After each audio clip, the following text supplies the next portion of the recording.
Thank you, everybody, for being here. We are going to talk about quite a number of topics. Actually, this is a very comprehensive report on basically shocks or trends. The two first are shocks, and then three trends, longer term trends in Asia.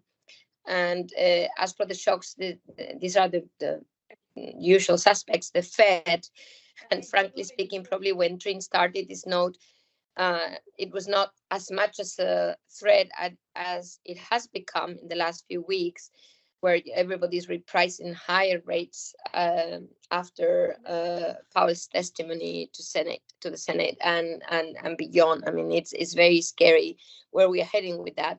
So that's the first topic. Then we'll talk about China's reopening, and then these three more structural issues: supply chain reshuffling, and then infra, as well as energy in Asia.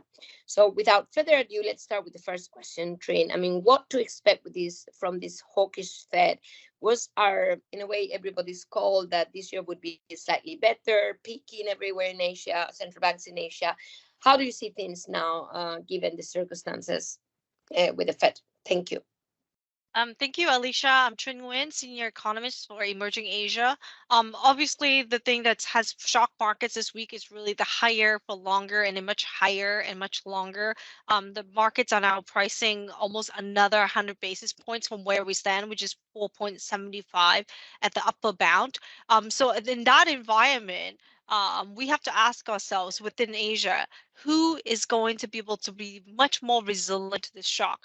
And the answer to this really depends on their ability to really follow the Fed. So it's very, very difficult. You have a consideration of you hiking interest rates to follow the Fed, which actually reduces a lot of the outward bond flows.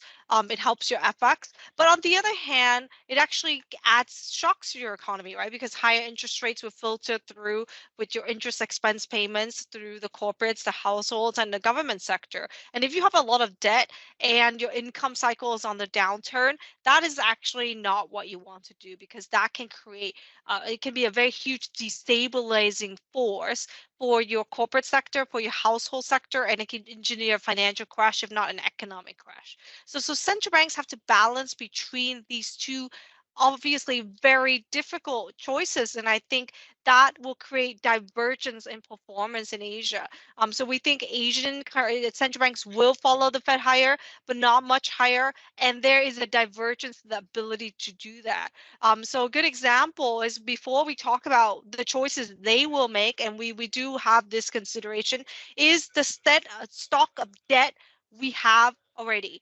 The pandemic is over, and the WHO is likely to declare it over this month after 3 years, but it gives us overhang, with Thailand adding more than 40% of GDP of debt, South Korea 30-something% of GDP. So across the region, everyone's adding more debt to a really already high debt stock. So you have highest is in emerging Asia is China, and the second is South Korea, with higher than US household debt, with 77% of that, 75% variable rates, which means they kick in very quickly, right? You have corporate debts already at 117%, which is very high. But not just this country, you have Thailand, right? With household debt higher than the US, higher than the EU at 89%, right? And also Malaysia. So these are the countries. At the other end of the spectrum, very lowly leveraged countries like Indonesia, very low stock of debt, which is a weakness, because then it means the capital market is not as developed. Households are not very banked. But in this environment, it's actually a huge strength, right? Because the shocks are not going to reverberate. Should Bank Indonesia need to raise interest rate much more than expected, it's not going to shock the economy materially, because the transmission mechanism isn't there as strong as South Korea, for example.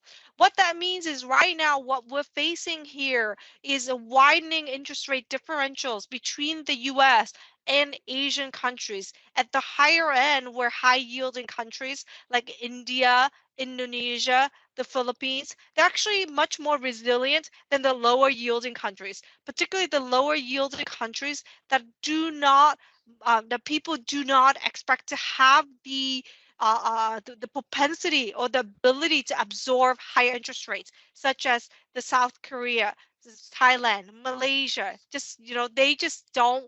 We don't see them raising much more aggressively because the debt stock's too high, and they need to really shelter the economy. And that means the shocks will be absorbed somewhere. They will be absorbed through the FX, right? It's not that the shocks won't come through, they will be absorbed. So what that means is that when you look at this, we organize this in the stock of debt and what the hiking cycle so far, right? The most shallow is Thailand and Malaysia. You know why? They just don't have the space to do it. They want to shelter this recovery. Our terminal rate forecast for Thailand is only 2%. Right now it's 1.5%. And Malaysia is having its meeting right now. I don't really know what the decision is, but long story short, we only forecast 25 basis more. If they hold today, they're not going to hike that much more. If they hike today, they're not going to hike that much more. Irrespective, what that means is that in the meantime, unless they have offsetting mechanisms, the portfolio flow side of things will put pressure on their FX, right? Unless the current account is improving materially. For example, Thailand, if tourism income increase materially, then the Thai baht will do better. However, if that is not happening in the short term, the shock of the Fed is much more meaningful. And one of the key reasons why we look at this impact for these countries is that the impact of higher rates will be felt more proportionally, right? So we organize them on what we think in terms of impact on the sectors, and the countries that feel this more will refrain from doing so. So we think that the hiking cycle is over for Korea. This is going to put pressure on the Korean won unless exports recover in the short term, which it isn't going to, unless tourism incomes come rise so high that it offsets its pressure, and so on and so forth. And so is the same for these countries. The second aspect of it is really your exposure to foreign ownership of your assets, whether it's through short-term external debt, or another way is how you fund your local currency government bonds. And the highest foreign ownership exposure is Malaysia, followed by South Korea. And third is Indonesia. As you know, Bank Indonesia has bought a lot of these bonds. And so foreign ownership went from 30%, more than 30% to now only about 15%, right? So Indonesia is exposed, even the debt stock is low, but it's actually much less than before and much less than other countries. And obviously at the lowest end of spectrum is Vietnam and India. And this is why the VND doesn't really move as much. And so India as well, the shocks, in my opinion, will come through the corporates, not the governments, right? Because the government actually doesn't have a lot of exposure. And then these are the slides to show you what happens when you have a very leveraged economy like South Korea, household debt that's variable, corporate rates that's very, and when you raise 300 basis points, you have cracks showing the system. And that as a result, even when the Bank of Korea hiked last time, it held the last meeting, but the meeting before that it hiked. Even before it hiked, it already started doing QE, right? And when we saw that, we understand that its hiking cycle is over. It's coming to an end. It really cannot stomach more because you're feeling it in credit growth. You're feeling in household loans. You're feeling in real estate because if you have a very high percentage, 106% of GDP in household debt, that is variable, which means when nominal interest rates rise higher, you're going to spend more of your income to pay down debt, and you're not going to have a lot of income to spend on consumption or even have the appetite to take more loans, right? So as a result of that, we then try to put the two together, which is the economic impact, ability to tolerate rates, and also this liability, this dependency on foreign ownership. And we find that Malaysia and Korea and Thailand to be the most vulnerable, right? And the more resilient countries are the ones that you generally think are more fragile, right? The Philippines, Indonesia, Vietnam, and even India, I think it's much more resilient because they have much lower debt stock, which means that push come to shove, we don't expect Indonesia to raise rates that much, but push come to shove, they can. And when they do that, it's going to have a much less impact on their economy than, say, South Korea or even Thailand, because the debt stock of Thailand or South Korea at almost 270% of GDP is going to feel much more violent, right? And as a result, we do think that if you look at the performance in FX so far, since the very aggressive repricing of rates, the worst currencies are the ones I mentioned. Aussie dollar. You know why? High variable rates, high leverage, South Korean won, the Malaysian ringgit, and so on and so forth, and the Thai baht too. So these countries are actually, the FX will have to absorb the shocks. And the question then is, do we have positive offsetting factors?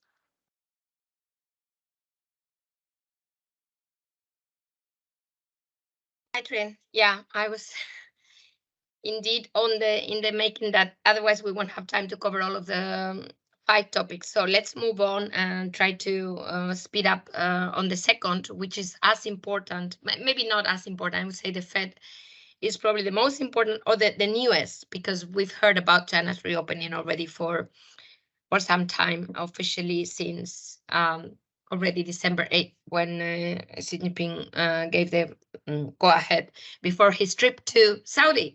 And there you go. Since then, we have had a honeymoon on the reopening, uh, with everything on earth, from huge inflows into China, especially on the equity side, but everything else, yeah, the splashing of Chinese consumers, both in China and elsewhere. But the reality of things as we speak now, that even if we have had quite positive data, today we had a little bit of a watering down of that expectation through CPI data, which shows that the demand isn't really fully there. Otherwise, we would have had higher inflation, no matter the CNY effects. So where are we with the impact of China's reopening in the rest of Asia? Trin, thank you.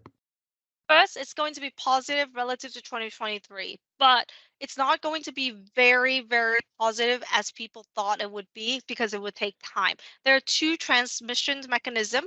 One, of course, is tourism, right? But let's be a bit more sobering about what has happened since China opened.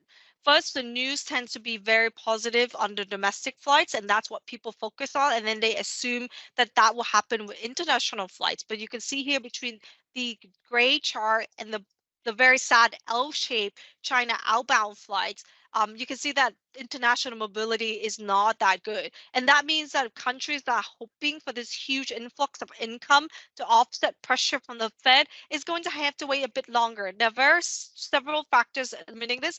Flights are expensive, fewer flights, issuance of visa and passports have been very, very slow. And also even China policies to allow outbound flows have been very slow. They approved group tours, and Vietnam's even not on the approved list, right? And in Europe, there's only a few countries, actually 2 countries. So you can see that it's going to take some time to remove these kinks, and we think that at the best is second half. What does that mean? It means in the first half, as we are today, March, we're going to have pressure from the Fed becoming more intense. But this lift that we see from China is actually pretty weak from an international perspective, and it's not going to rise until the second half, which we may get some reprieve from the Fed, and we may get a better income. But either way, in the short term, we have to wait, and we can see that already with the latest data from Thailand. We were really excited when Thailand reached 2.2 million without Chinese tourists, and we thought that February, when it opened up, it would huge increase, but actually a decline. So what that tells you is that we're going to have to wait until the second half. So the winners that we see in terms of exposure to tourism will have to wait until the second half, which means that the Thai baht is not going to get this income flows to offset the negative impact of having very, very, very negative real rates and having very wide interest rate differential. The second channel of transmission is really through the trade channel. You know that yesterday we got a really bad input data. It's much worse than expected. Now, the channel that is supposed to be positive for the rest of the world, particularly Asia, is really the consumption goods channel. And we decompose exports to China as a share of GDP for these countries in stages of production. And we see that Singapore, Vietnam, Thailand, Malaysia actually have Vietnam is the highest, Singapore and Thailand third. But we have to tell you that while you think of this as a positive, you have to remember the Vietnam export exposure is almost 100% of GDP. So while 5% of it goes to Chinese consumption, the positives are big and are only helpful for those export consumption goods, right? It's not the tide that lifts all boats in Vietnam. Actually, that Vietnamese boat is not doing that well in exports, right? So when you think about that, I want to just have a mindful in this recovery. And as a result, I think Thailand's overwhelmingly going to benefit. And inversely, India is not going to benefit because its exposure for both is very low. And so therefore, when putting the two cyclical trends together in the short term, given the weak rebound of Chinese consumption, Chinese imports, and the weak rebound of outbound flow, we think the Fed pressure will be much stronger, and that impacts countries like Thailand rather negatively in the short term, and the positives won't come until the second half.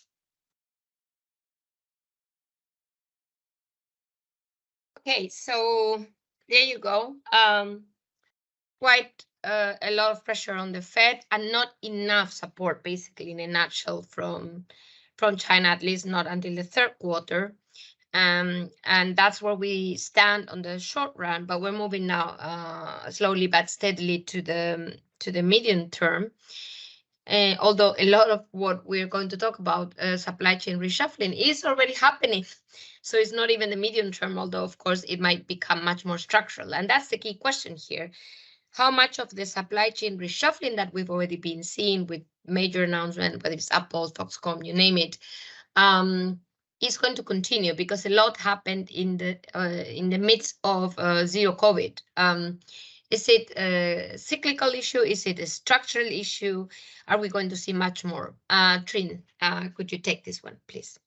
Thank you, Alicia. So as you know, cyclically, Asia ex China is going on a downward in terms of growth path trajectory relative to 2022.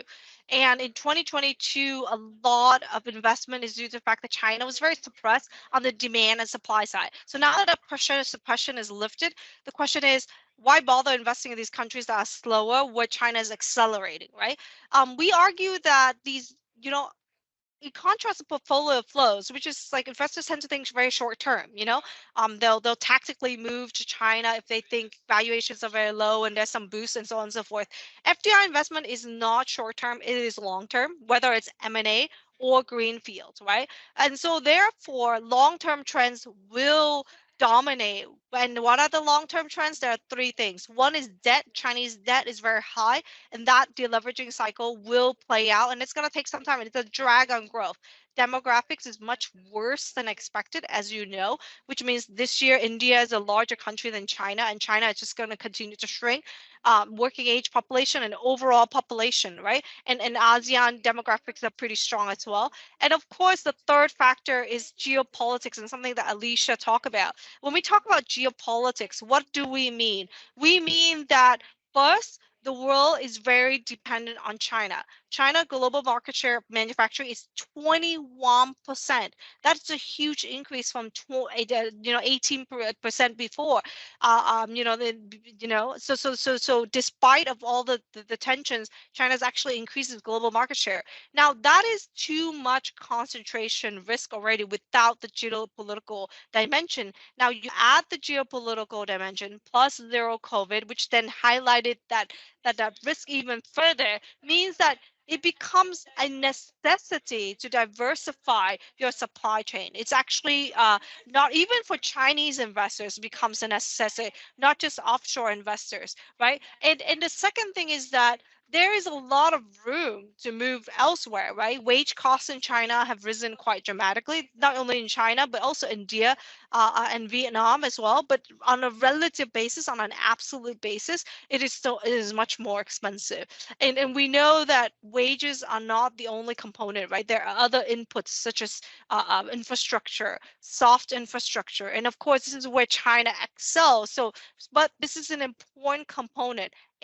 Too much concentration risk, And if you're labor intensive, you need to move. And this slide is just to show you how staggering that concentration risk is for many, many sectors and strategic sectors that investors will care about. What that means is that you're going to have this diversification for labor intensive in sectors where ASEAN and India will continue to be competitive. South Korea, Japanese, US, and actually you don't see a lot of US, but US supply chain is not vertically integrated, they're horizontal, right? Which means their suppliers like the Taiwanese and the Koreans and so on and so forth will move around in the region, but underlying that is also a US and European supply chains increasingly.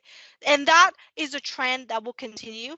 There's a Tretro survey that came out and it shows that for India, people that have presence there want to expand, like 73% of them. Very few want to reduce. And if you look at then what is the bottom of the expansion is really China. Only 1 out of 3 want to expand. And actually there's quite a lot that want to expand. Within Southeast Asia, Vietnam remains a favorite, but so is Malaysia and Indonesia. The Philippines, despite all this potential, is actually dead last, right? It's like right next to China in terms of number of countries that the number of people that don't want to expand. So it's very, very low for a country that has high growth potential, and that's just because it just doesn't want it, right? It's just because you have the push, you need the pull. The key point we want to make is also in this supply chain reshuffling and demand a diversification push, each of these countries will attract a different segment of supply chain, right?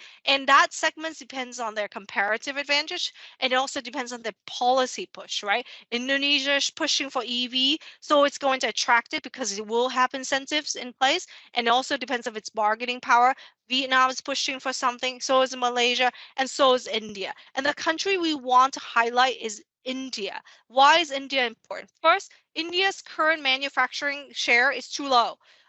India has a lot of room to grow. It's very easy to grow this because it's underperforming. Secondly, it's just got tons of people that are underutilized. So they're under pressure domestically to create these jobs, right?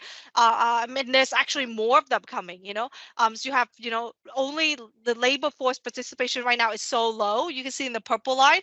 And then not only that, you have 152 million more to go, which is basically the size of the entire Indonesian labor market force right now, right? Like all of it's going to add Indonesia to it, right? So India wants to do this, and it's under Modi. They're putting a lot of pressure on this because they know that they missed the boat before. They need to get on the boat, and when you have the confluence of these positive factors from geopolitics to policies to these push, you're going to have that positive aspect because investors need to find the diversification story I'm telling you about. And this is another chart to highlight you what the future will look like, right? The future from a people's perspective, India will just be the dominant country, and so is Southeast Asia. It's going to be very, very, very key. So India is a country we want to emphasize. When we do these different rankings, India comes first for labor intensive.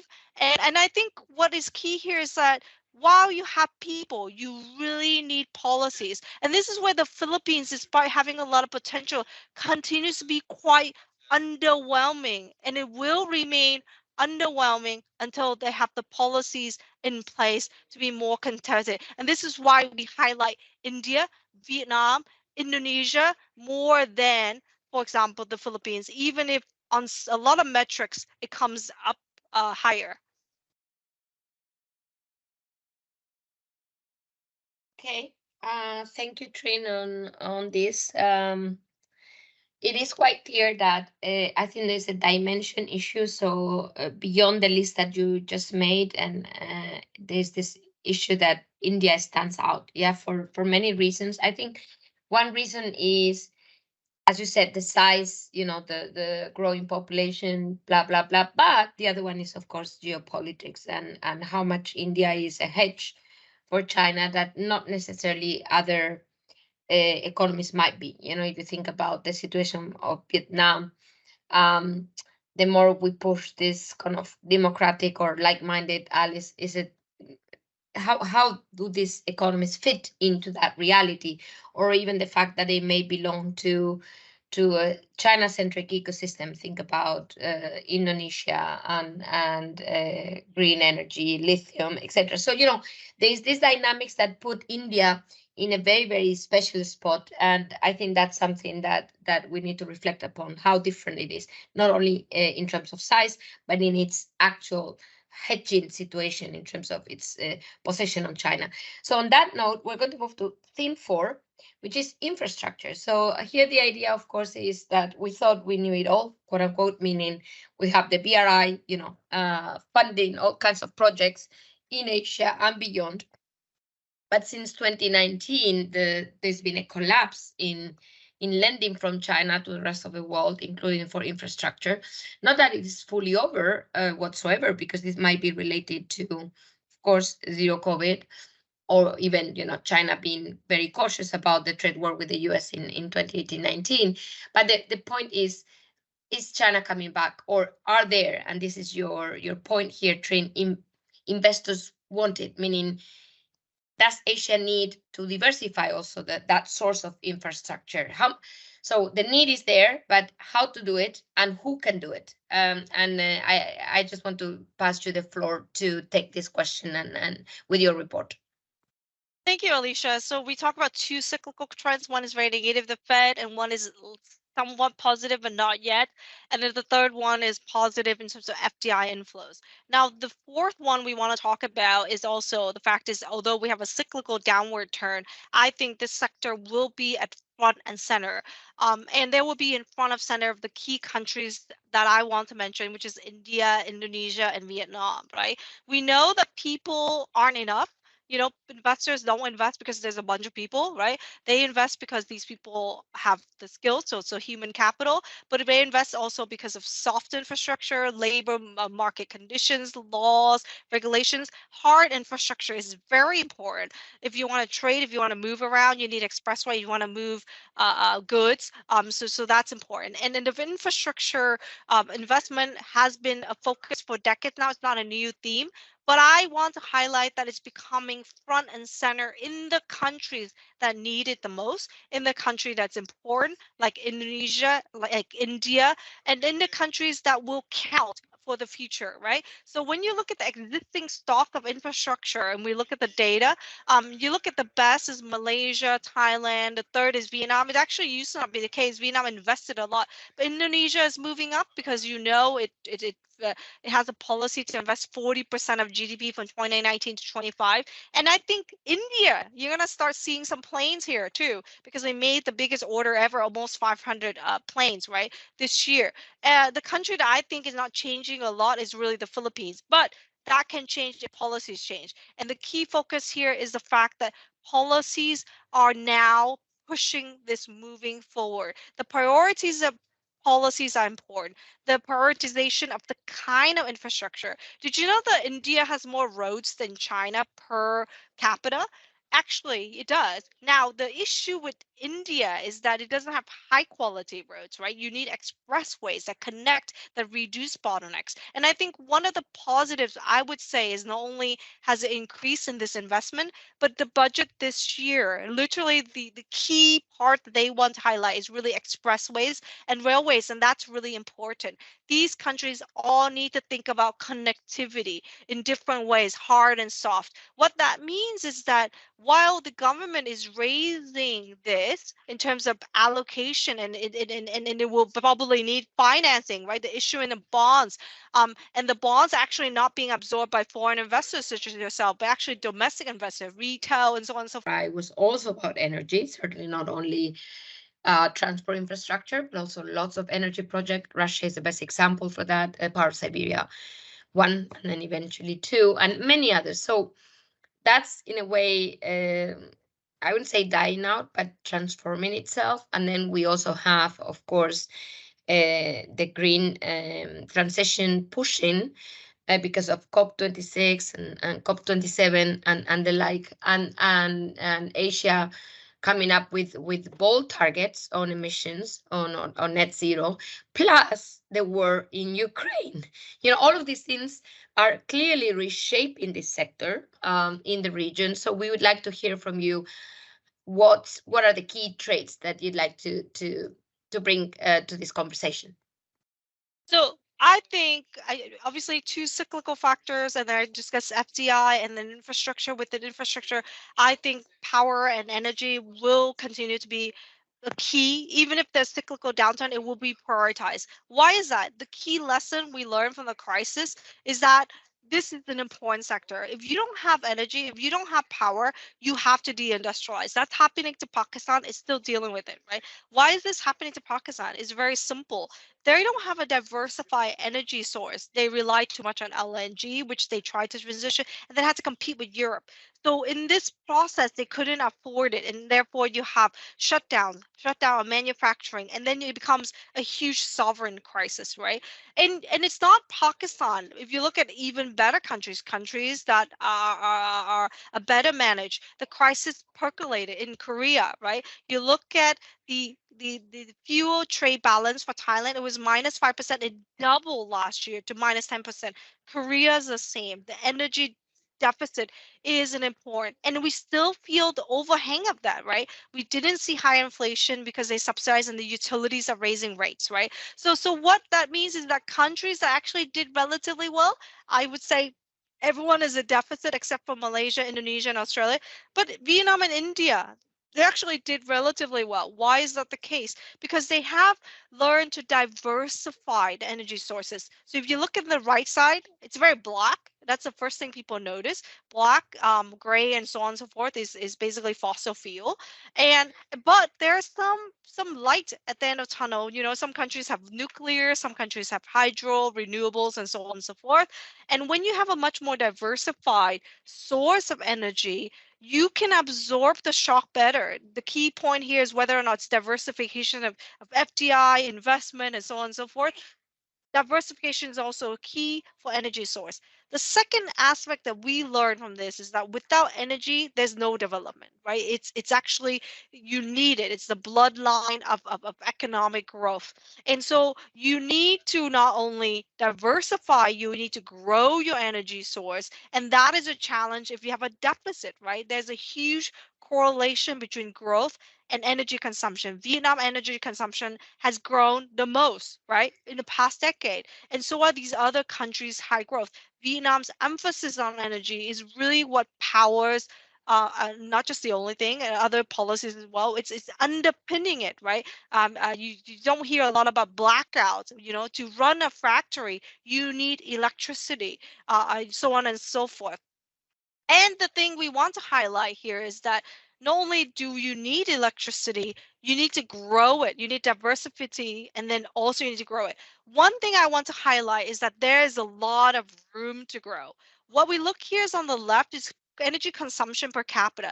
The lowest is the Philippines. The second is India. The third is Indonesia. The fourth is Vietnam. Now let's go back to this chart. We know India is an importer, the third largest importer of oil. We know that it's the largest ex-China in EM Asia, but per capita is low, right? Which means that although it has increased a lot since 1995, even if it were to rise in per capita consumption, if it has this industrialization push and so on and so forth to Vietnam's level, that would be like doubling the size of what it is today, right? So that means there's a lot of demand for this in the future. And here the right is just again to show that generation, power generation here, so that's a level, but I want to show you the diversification details. The details here show that Vietnam is actually has the highest share of renewables, with hydro being key, although it's known to being really dependent on coal. India is very, very coal dependent, but also its share of renewable for power is actually has increased a lot. And that's a key point we want to say here is that we need diversification of sources of energy, sources of power, increasingly power. Power is basically electricity, right? Power because people want to push for more EVs. People use more power as climate change, which means you need more AC to cool, to really reduce its volatility or heat when it's too cold. People will drive more and so on and so forth. So this demand will continue to rise. The problem is when you have really high demand and you need to do all these things and you don't meet it, you don't get to develop as much. And the Philippines is a good example of that, right? It has a lot going for it. It has a very, very, very, very, very, very, very well-educated labor force. It has very young demographics and so on and so forth.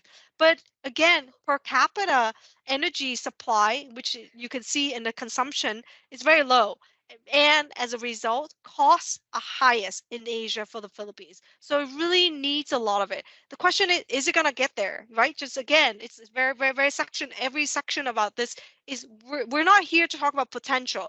We're talking about potential meets policy. And here, potential meets policy equals India, Vietnam, and Indonesia. We don't see that as much for the Philippines. India particularly, right? But policy push so far has created a lot of growth in renewable generation. So is Vietnam. It used to be nothing, and once the tariffs hit in, it became the largest in Southeast Asia. So policies are important, and policies will push this forward. And we also want to highlight the fact that there is immense growth, and most of that growth will be in India, as I mentioned.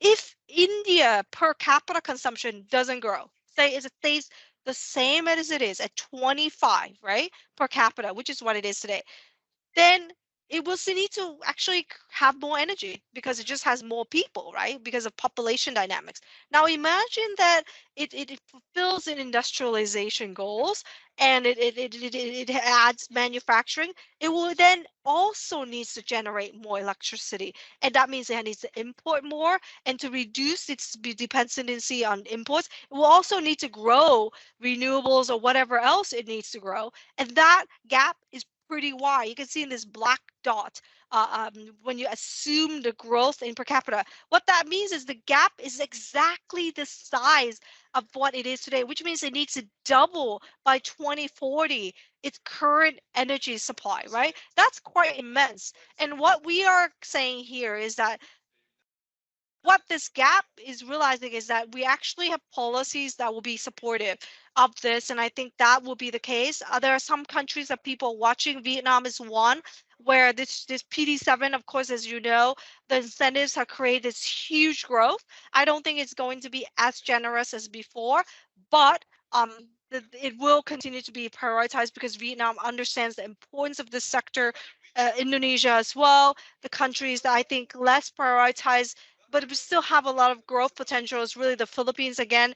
Just the per capita is too low, in my opinion. But across the board, across Asia, you will see, irrespective of whether or not it has a gap or not, even if the energy demand is not going to be as high in the future, they want to diversify. So some segments of it will grow. And because that chart at the beginning was too black, and therefore create consequences when there's a shock, will create demand for diversification. And with that, I conclude my presentations on the opportunities and challenges for Southeast Asia and India. And I'm opening here for questions or comments you may have. So we actually Thank you, have Trin. one Yeah. question already in the chat, and if I can just remind our listeners before I go ahead and read the question, you can either put your question in the chat or the Q&A function, or you can use the raise your hand option if you'd like to ask by speaking to Trin or Alicia. So the question we have is, Malaysia's an oil exporter. To what extent could this help them navigate the tricky environment?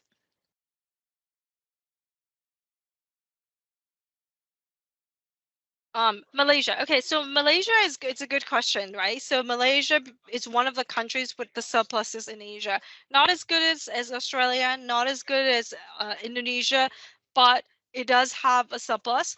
One of the negatives of this is that it doesn't emphasize as much on diversifying sources, like having more renewable, like a country like Vietnam, for example, that that doesn't have as much natural resources. So there's a ranger. What if it runs out of this, right? You know what happened to Indonesia? They basically overexploited, and now they become a net importer, and they're still like a huge player in coal.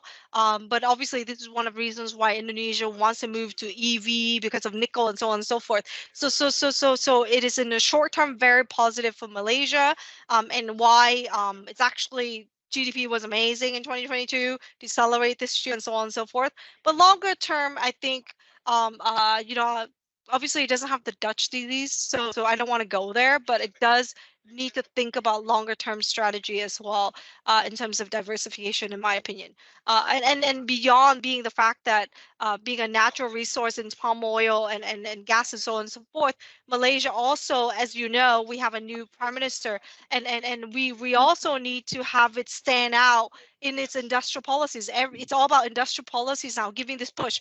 One thing that's clear about this is that there is a push for people to find a new home, you know, but you need to pull them in, right? And of course, we know that semiconductor is a natural choice to choose Malaysia, but it shouldn't be just semiconductor for Malaysia. I think Malaysia can do a lot more. And in the new budget, which I think is magical accounting because somehow they're still giving a lot of subsidies and so on and so forth. But and they narrow the deficit, but if you look beyond that, they're still not really changing that much, and people are still waiting for Anwar to really make the difference because he's spending a lot of energy winning the votes he didn't get, right? And that means populist policy. So I think he really needs to move beyond that, and there's still hope for Malaysia and him. But we'll see. I think politically, given the fact that he's under kind of a lot of pressure to try to, I don't know what he's trying to do, try to survive longer than his predecessors. It can be a tricky one. And that's why Malaysia doesn't come up for me in terms of the power sector, in terms of like, you know, pushing for growth and diversification, or it doesn't come up for me in infrastructure as much, but it does come up in capital intensive manufacturing reshuffling just because it has really good infrastructure and it already has an existing ecosystem, so it makes it easier for firms to invest, particularly in semiconductor, which, as you know, and Alicia and Gary write a lot about this, in a super crosshair of trade war, which now is turning into kind of a core. Yeah. Yeah, I just want to add to this last point. I think we can't forget that ICT, basically intermediate goods, are the largest export item for Malaysia. So yes, they are indeed, Malaysia is a major commodity exporter, but there's something else about Malaysia that we need to focus on. And they are right there, basically in the competition with China that they certainly have not so far won, because China has gotten a lot of the assembly and packaging of semiconductors, but that might change anytime because you're going to create these ecosystems. Everybody's pushing, and Malaysia is especially well placed to do that because of the reasons Trin mentioned. So, you know, I would argue that there's like a natural shield. You were talking about shield. How can Malaysia shield itself from oil prices basically coming down, which we don't know how long will this last, by the way. But I think the natural structural shield is to compete with China for an ecosystem in semiconductors that basically bars China or leaves China out, yeah, with the chip ban from the US and beyond. So I think that's a big plus for Malaysia, which is unrelated though to the topics that Trin covered today here. So indeed, it's a winner, but a different winner from a different standpoint, which is indeed this semiconductor ecosystem. So we have one more question in the chat. What are your views on Australia? That's a broad question, so I'm assuming you mean cyclical or structural. So let me just kind of make comments. I'm not an Australian. Okay. And I'll leave it to Alicia, who works more closely with Kohei, our Australian columnist. So as you know, Australia is households are quite indebted, but Australia also is a winner of the commodity cycle. It is also a winner of what we call the minerals demand of the future, and so on and so forth. And then as a result of that, I think the impact on Australia in the short term is that while they hike, I don't think they have the appetite to hike much more. So I think Kohei doesn't think they're going to hike as much as the Fed, for example.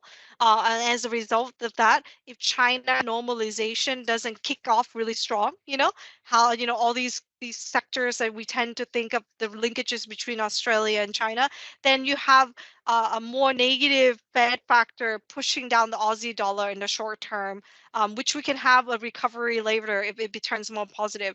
On the more structural point of view, Australia investment has been predominated, as you know, into lithium, where metals and mining of the future. And I think we're publishing a note on this on the winners and losers of the IRA and so on and so forth.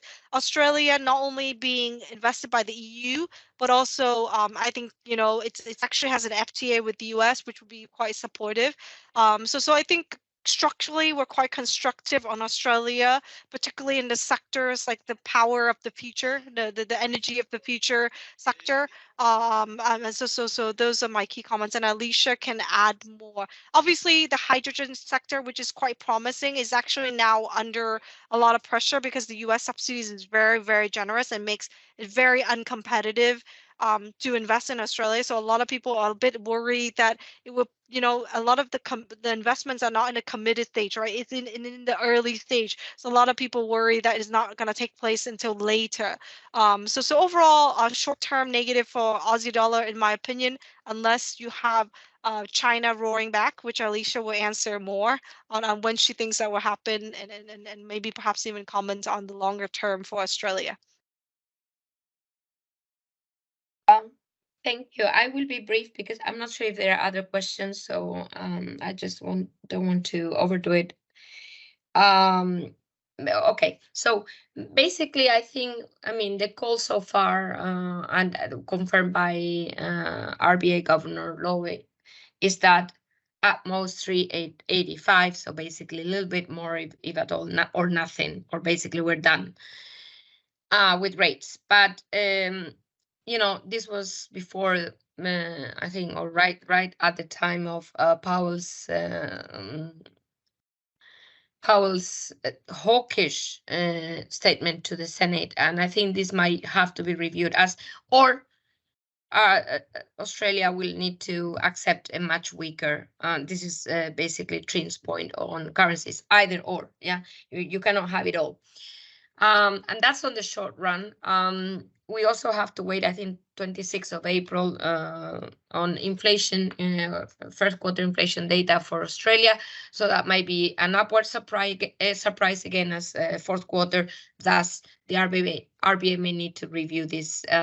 That's on the short run. A little bit of higher unemployment. It's not perfect, but I think overall, and barring the debt issue that Trin mentioned for South Korea, is also true for Australia, with much higher prices now than housing prices than we had before COVID started. So all in all, I would say the risk here is that the RBA falls a little bit behind the curve, and you have a very weak Aussie dollar, and perhaps even the funding of it all in dollar, this housing boom might become much harder. So that's kind of the risk, and this brings us to very different circumstances, but still March 2020, where we had this issue.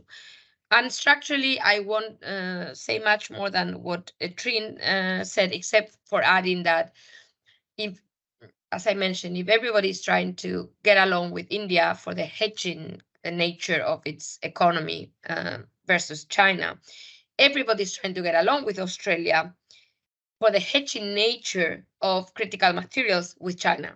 Not so much the extraction from China's side, but the refining.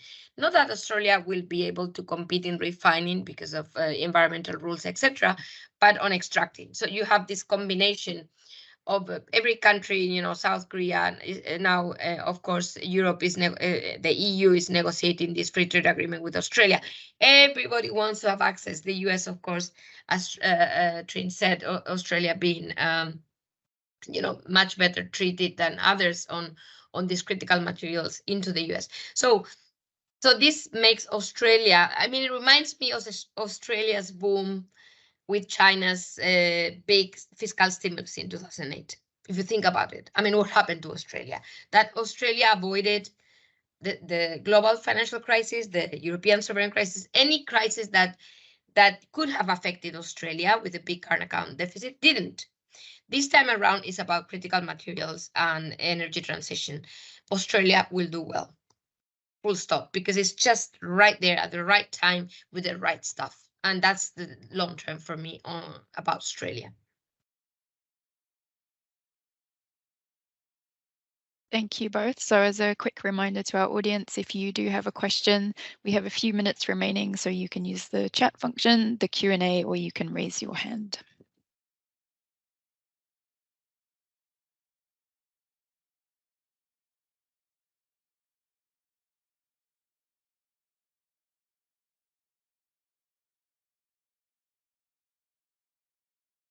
So, see if there are no questions. I can't see any. Let's give a minute, and if not, we'll wrap up.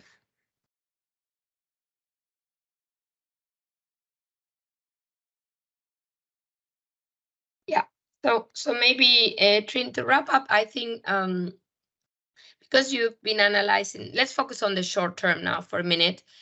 Because these are two different shocks. Yeah, the Fed negative, China's reopening positive. Would you like to put that together and tell us what's your best guess of the net effect of these two shocks on Asia's economic outlook for 2023? Well, I think it's overwhelmingly negative in the short term, in my opinion, because we have this push of higher rates. And let's not forget that we just came out of COVID. And as mentioned, this huge debt stock, which honestly, to me, when I refreshed this data, I was shocked by how much Thailand increased in 2 years, 43% of GDP. That's outrageous. So a lot of these countries have on the surface look fine because let's not forget that Thailand lost almost 15 to 20% of GDP for several years, and the only reason we didn't see a sharp contraction of demand, it's able to maintain its living standard, is that it borrow its way into the future, right? And when you have this situation, you have to be very delicate. And it's hard to be delicate at the moment when you have the energy crisis and you still have the aftershocks. Let's not forget the commodity prices have come down, but you have utilities that didn't hike prices, not like in remember, let's not forget Europe was in a deep hole last year and inflation is very high. So was the US, but Asia was looking so good. But actually this is actually not real because we're actually heavily subsidized through fiscal policy. We heavily subsidized through utilities not passing on the import costs, right? So this year we need to do it. At some point you need to really realize it. So I think the pressure from the Fed is quite intense. I mean, people forget that we still have 100 basis point more points to go, and we're already at 4.75 at upper bound. We're going to go to almost 6%. And how can we absorb that shock if it's sustained longer? And that somehow will percolate. And moreover, we need positive offsetting factors. And it doesn't seem to me that Chinese tourists are willing to open their wallet, not even in China through the import channels, which are negative, or even the outward, channels, right? The purse strings are not being opened inside or outside. And we need that purse strings to be open wide because they have a lot of savings. But if they look into the future with debt and demographic issue, they're going to be conservative. So this is why we spend a lot of time repeating ourselves because I actually think, that's what Alicia says. She's like, it sounds repetitive, Trin, but I think it's important to be repetitive because, it's important to understand that while things look fine, we have rumbling beneath the surface. And this is why I highlighted the Korean story. We have to be very delicate. Thank you, Trin. On that note, we're going to let you. Plus, my voice is repeated, which is repetitive, Trin. So we're going to let everybody go. And thank you very much for your time and your patience. And we're done for today. Thank you. Have a nice evening. Time. Bye. Thank you.